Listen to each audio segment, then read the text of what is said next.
Hey gang, I got an offer for you today from LinkedIn. As business to business marketers, your needs are unique. B2B buying cycles are long and your customers face incredibly complex decisions. Isn't it time you had a marketing platform built specifically for you? LinkedIn ads empower marketers with solutions for you and your customers. LinkedIn ads allow you to build the right relationships, drive results, and reach your customers in a respectful environment. On LinkedIn, you have direct access to build relationships with decision makers. Of the 875 million users on the network, 180 million are senior level executives. 10 million are C-level executives. You will also be able to drive results with targeting and measuring with their tools built specifically for B2B.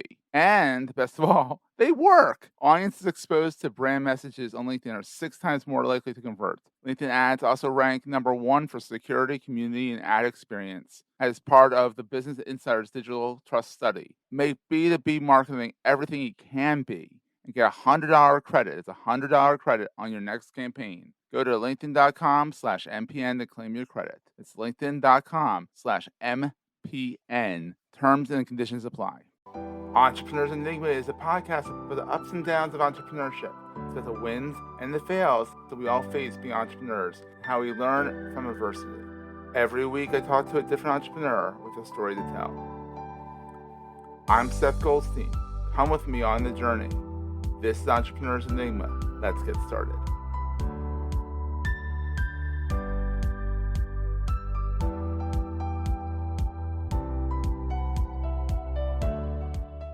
Hey everyone, welcome to another edition of the Entrepreneurs Enigma podcast. As always, I'm your host, Seth.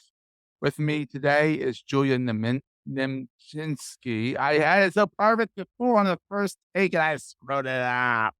Please forgive Don't me. worry. I'm sure you're used to it, but still, I should have nailed that one. But with second take, technology wasn't working for us at the very beginning. So, Julia is the author of Reinventing Virtual Events. So she's very familiar with the problems that happen with technology, I'm sure, and all that. She is also the chief bottle washer over at Hype Cycle. Um, I will have a link to Hype Cycle in the show notes because it's not spelled like Hype Cycle. It's got a lot of C's and L's, and we'll get into why it's spelled that way in a little bit. You are also a partner with Nimchinski and Michael. Julia, welcome. How you doing? Excited to be here, Seth. How are you? I'm I'm doing great. I'm excited because we've been talking on LinkedIn for years. I got your book. I've been reading your book. I'm loving it, and finally we get to talk. So it's awesome. So you're based out of Tel Aviv, which I've only seen from afar, but it looks very awesome, fun, vibrant city, very hip and fun. And then on our previous take, you had said something about how Hype Cycle has something to do with Hebrew in nature. Yeah, it was a joke, but essentially there's no vowels in Hebrew. So I like Yeah. to make a joke that, yeah, the company name was inspired by. I'm a huge fan of go-to-market and really focused on the problems of go-to-market, as you've noticed in all of my projects. Hype Cycle actually has the triple C's in the middle. And the reason for that is there's this author and thinker, Kunichi Ome, Japanese, and yeah, he invented go-to-market. So his Oh, methodology is based on customer, company, and competitors, and that was the philosophy for the naming of the company. And we have a wow. cool Two Gen Z levels. spin.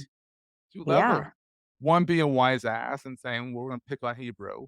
The other one is more like, all right, the founder of Go to Market. That's what the C's in there. That's beautiful. I like it a lot. Especially now that I know. I always wondered. I'm like, she's really well known. She's writing books, and she has almost a very weird named company. And I always wanted to know what the background was behind that. So thank you for that. So how long have you been an entrepreneur for? Have you always had the entrepreneurial spirit, or did you work in house at some companies, or like, what's your background? yeah. I got into entrepreneurship through intrapreneurship. Spent a decade working in marketing, early stage companies, Salesforce ecosystem, B2B, for every hat you could think of, from product marketing to content, PR, and CMO, and ended up being a founder Ooh. and founded a company within a company, invited one of the top sales minds out there definitely one of the most innovative ones, just in my goal to be the face of that project. And yeah, and here we are. Here you are, exactly. So from and it's kind of neat because you talked about how entrepreneurship turned into entrepreneurship, which I goofily the word. I joke around and say the extrapreneurship is outside of the bubble of being inside the company. That's not a word either, but I'm very good at making words up, as my friends know. So there you go. But so you started Hype Cycle and you've had these sprints that you've been trying to get me involved in. You've been trying desperately, "Seth, come on, join this one." I'm like, "I don't have time." I'm gonna join one, I promise. But let's talk a little bit about Hype Cycle because it's a community and, like, how it's been going on for 2 years and 3 months according to LinkedIn. So, tell us a little bit about Hype Cycle, like, what goes on inside the community? Yeah, so we're really focused on sellers, marketers, customer success people, and really every function across the go-to-market function and improving their skill set in a very feasible and actionable way. So we're Love it. doing monthly competitions. You could think about it like monthly business competitions, I guess, called GTM Games. It's an event series. And instead of a static webinar format where we would invite someone like Mark Roberge and he would do another keynote or another amazing speech about, say, PLG, just bring it to action and we limit him, say, to 10 minutes Okay. and create a challenge around PLG, bring a software that is PLG enabled or focused and make our people work in it on the challenge and be coached by microversion. That's awesome. And so PLG, product-led growth, or I'm sure people know what that is, but just in case people don't know. You're also the founder and editor of the Go-to-Market magazine, the GTM magazine. I mean, seriously, when do you sleep? Like, you have a lot of things going. I actually almost don't. Go to Market Magazine, an amazing project. It's mission driven to elevate go to market. I'm an editor and founder of that project, and I'm featuring there people like Mary Shea and Seth Morris, most innovative people out there, like Blas Morris, the author of Solution Selling, but they're not really popular and they don't have a super massive cloud like some other rising stars of LinkedIn and B2B. But their content and thinking and really innovation is ageless. Yeah. So I partner with different top illustrators from The Economist Oh, and wow. complementing that content with, yeah, with that art. That's fabulous. Yeah, it's just to continue on the go-to-market theme set. I feel that a lot of people just tend to label art something that they don't understand, Yeah. but there's a lot of science there. So hence Go to Market Magazine. We're going to take a quick break, hear from our sponsors, and get right back to the show. We know you listen to Marketing Podcast Network shows like this one because you are smart, discerning, and have impeccable taste. We've been brainstorming ways to reward you for listening and have something. MPN is a proud sponsor of the Creator Economy Expo 2023. That means you get a discount. This event is for content creators and entrepreneurs interested in building and growing their content-first businesses. Join over 500 bloggers, podcasters, authors, newsletter writers, speakers, coaches, consultants, and freelancers at the learning and networking event for content creators. Plan to attend May 1st through the 3rd in Cleveland, Ohio, and just for listening to the Marketing Podcast Network, you get $100 off your ticket. Go to cex.events to register. Use the coupon code MPN100. That's cex.events. Just type that into your browser, the whole thing, cex.events. The code MPN100. Creator Economy Expo, Cleveland, May 1st through the 3rd. See you there. That's awesome. Your new book, which is I'm really enjoying, reinventing virtual events. And now, at time of this recording, we're 3 years. I would never say we're out of the pandemic because I don't think we're ever going to be out of this damn thing. But like, we're 3 years into the new world of whatever you want to call this, and we're all kind of aware of virtual events, and some of them have been complete cluster dumps of, "Oh my god, that was the worst hour I've ever spent in my life." Others have been like, "Oh, breakout rooms. Wait, these are actually working well. That's great," and all that. But you wanna reinvent these. the virtual events. So let's talk a little bit about the book. What inspires you to you're doing go to market, doing hype cycle, you have your own agency, and now you write this book about reinventing virtual events. Like, what was the impetus for that? Were you frustrated with the state of virtual events? Which I don't. Yeah, I never would think that I actually would write a book about virtual events and generally would be so much focus on virtual events, but events generally, it's basically the only thing that marketers are doing in B2B. So the book is about marketing and sales and go to market in general. And since virtual events has been proven to be really effective channel, so we are focused on how do you use that channel, especially in an environment now in a recession and you know this all virtual world to drive high quality and pipeline Yeah, around your marketing content. So yeah, we just always got some questions coming and they were pretty much, repetitive. So let's it write the kind of book. made Okay. sense. Yeah, let's just write a book. And obviously there's like, I don't know, some want to believe innovation happening. So we want to document that and sure. I know a lot of writers out there. There's two ways of going about it: self-publishing or traditional publishing. You went through the traditional way, and we all know of the technical book publishers out there. Wiley is the crown jewel. At least from the outside, it looks like the crown jewel. I'm sure you have a different perspective after going through the process. But we'll leave that one alone. But it's kind of neat that you had this idea and you got it published. Yeah. We really live in a world, where it's not a technology war anymore. It's not, when it comes to go to market, it's really a marketing war that we're all playing.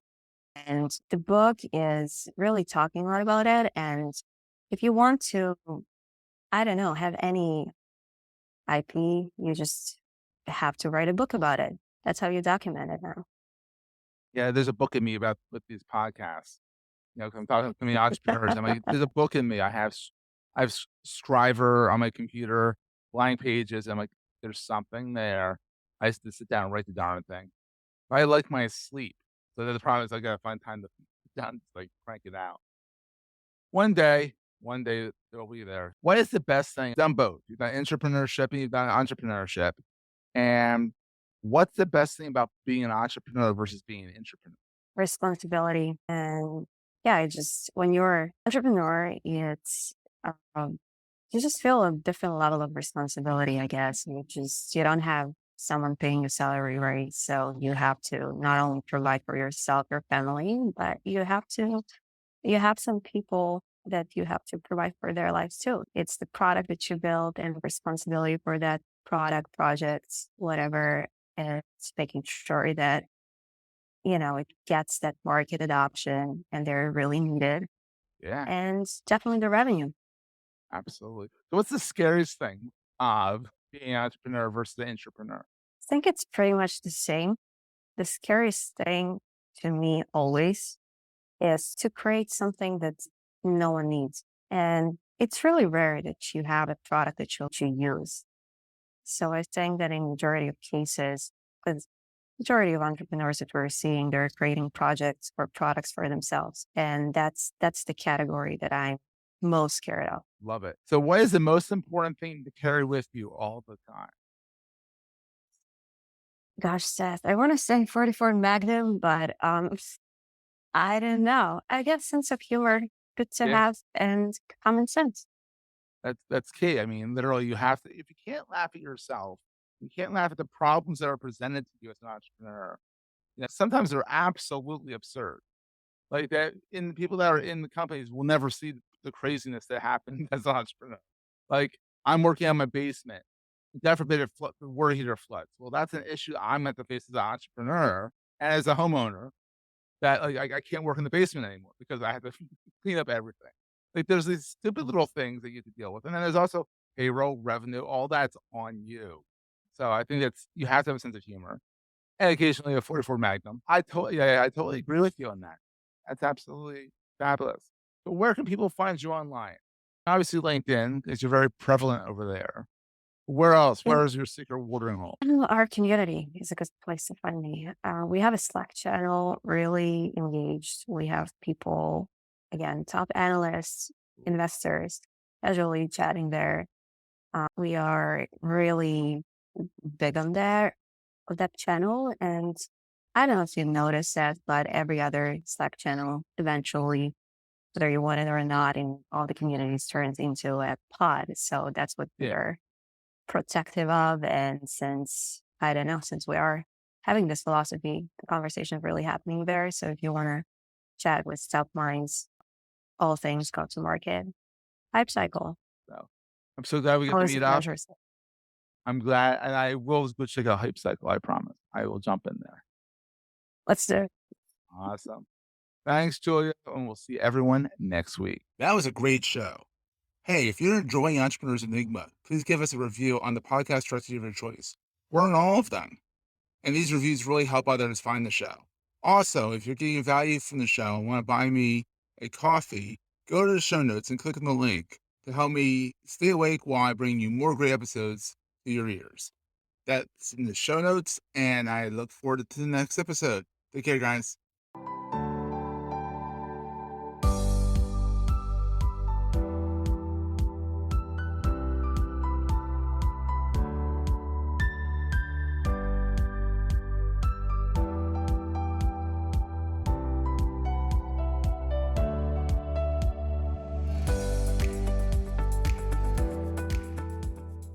Goldstein Media hopes you have enjoyed this episode. This podcast is one of the many great shows on the MPN Marketing Podcast Network.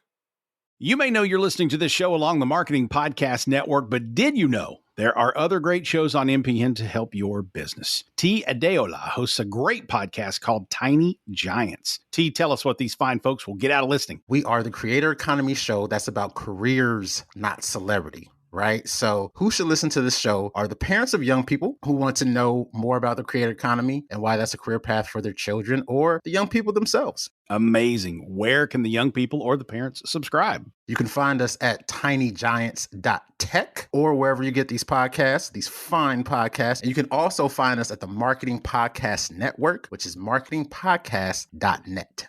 You heard him. Go subscribe. This podcast is heard along the Marketing Podcast Network. For more great marketing podcasts, visit marketingpodcasts.net.